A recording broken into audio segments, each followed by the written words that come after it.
Hey everybody, welcome back to another episode of a Level Up where we help you build and grow your dream practice and live your dream lifestyle. We're Kate and Katie of the Private Practice Startup. So welcome. Level Up is all about you and answering your most burning questions about private practice. Today's question comes from Betsy Castro, and Betsy asks us a question we most often get, and that is, what are some of the basics I need to know when starting my own private practice? And it's a question we love to talk about. This is a good one, and we could talk for days. But before we do dive in, we just want to say thank you so much to TherapyNotes for sponsoring this series and for being such a great support of Startup Nation. If you're in need of an awesome EHR, definitely check them out. You can get your first 2 months for free using code PPS, as in Private Practice Startup. Well, this is a big question, and again, we could talk for a long time about this. We do want to share a resource with you because we did a podcast, and it's episode 84, I believe. We'll put that in the resources section where we do a deeper dive into what you need to do when starting a private practice. So we talk about some of the mistakes that we made and also some of the things that we've learned along the way, helping guide you along those steps. So Katie, what should we start with? I want to actually approach this a little bit different. And I want to kind of start with taking the over decade of experience each of us have and kind of like narrowing it down and like what not to do.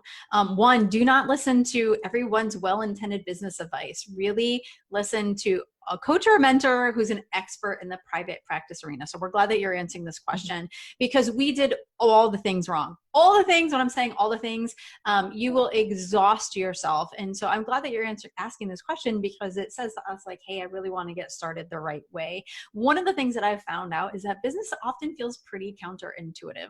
So you're going to have to battle some scarcity mindset and not being a generalist and really narrow down who your ideal client is. Many therapists make the mistake of, yay, I'm going in a private practice. I'm going to get an office. I'm going to deck it out. I'm going to get in a long-term lease, but they don't know how to market.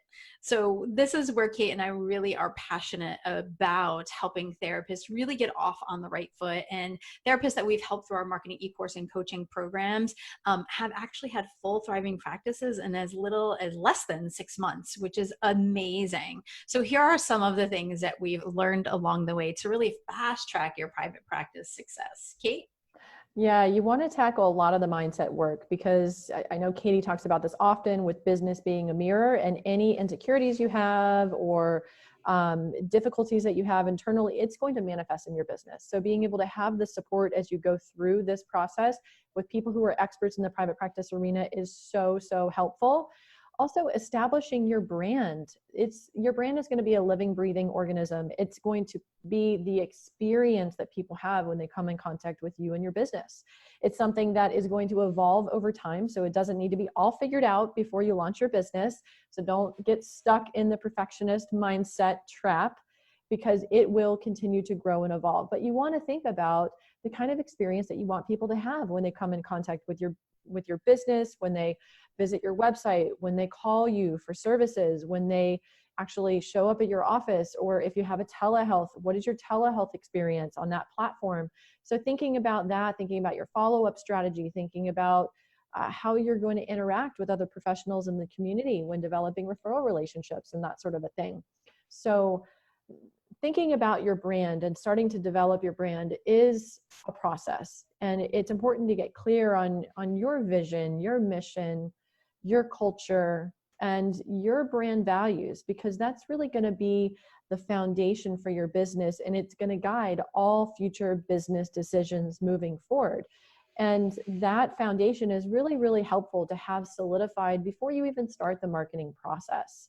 Because I know so many therapists just think, okay, the first step is I need to come up with a company name.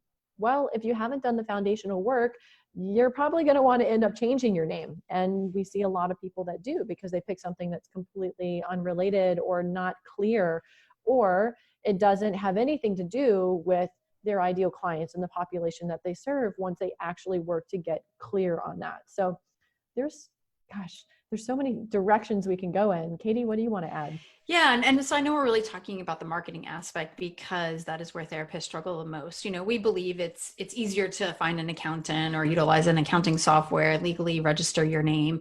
So actually we cover all of the little nitty gritty stuff that's a little bit easier to do in our A to Z cheat sheet.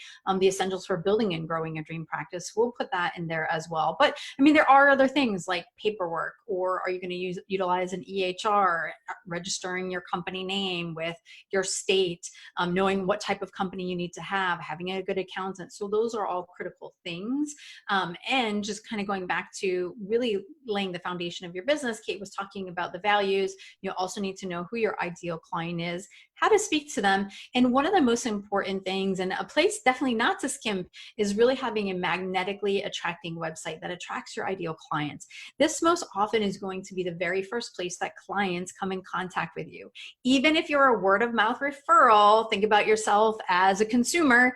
Where do we go? We go to Google to check out whoever we're going to work with. And if their information is not on Google or their website's a little bit off, it makes us feel a certain way. So this is a place to really assure that you have a beautiful website that really speaks to the hearts of your ideal clients and their pain as well, so that they can know that you are the right person for them. And then we talk about the marketing strategies that are really aligned to you, because the reality is that you can spend a lot of time doing all the things that people say. You will see in the Facebook group, I see this question all the time: what's the best way to market your business? And everyone has a different opinion, and that's okay, but that doesn't mean that that's going to work for you. And we know this because we did the spray and pray marketing, the spaghetti on the wall marketing, where we tried one strategy really quick without even knowing how it works, threw it out there, hoped that it worked, and then, kind of judged it because it didn't work. Well, the reality was we didn't really know the system of each strategy, and not each system will work for you. And that is really okay. So it is, business is really an inside out job. And it's really connecting with you first to understand all of the things that we've talked about in your business. So, what I would definitely recommend, and I say this because I've done it myself, is whenever I'm starting a new business now, I get into coaching or mentoring ASAP. You don't have to figure out everything the hard way. Otherwise, you're going to be wasting your time, your money, your energy, feeling frustrated, overwhelmed. Business it's a big thing to tackle, and you will grow as a person throughout the process as well. But definitely working with someone who really knows and can show you the way is super helpful. So we're going to add the links that we had shared. There's also a great podcast by our startup coach, Susan Block, called The Do's and Don'ts of Starting a Private Practice. So lots of great resources for you. We're here to help you. We want you to be successful in private practice, because the reality is there are clients who need to hear your message and need to be working with you. Absolutely. And they just are waiting to be able to find you. So you have to make sure that you're findable. Yeah, and we shared a ton with you here in this podcast. We hope it was helpful. If you guys have additional questions that you want us to answer in our Level Up series, look for our Ask Us post. It comes out every Tuesday in our Facebook group. Pop your question in there, and we're happy to get it answered here on our Level Up series. And we are here cheering you on every step along the way. You guys got this. You deserve to have your dream private practice and live that dream life too. You can totally do it. All right. See you next time, everybody. Take care.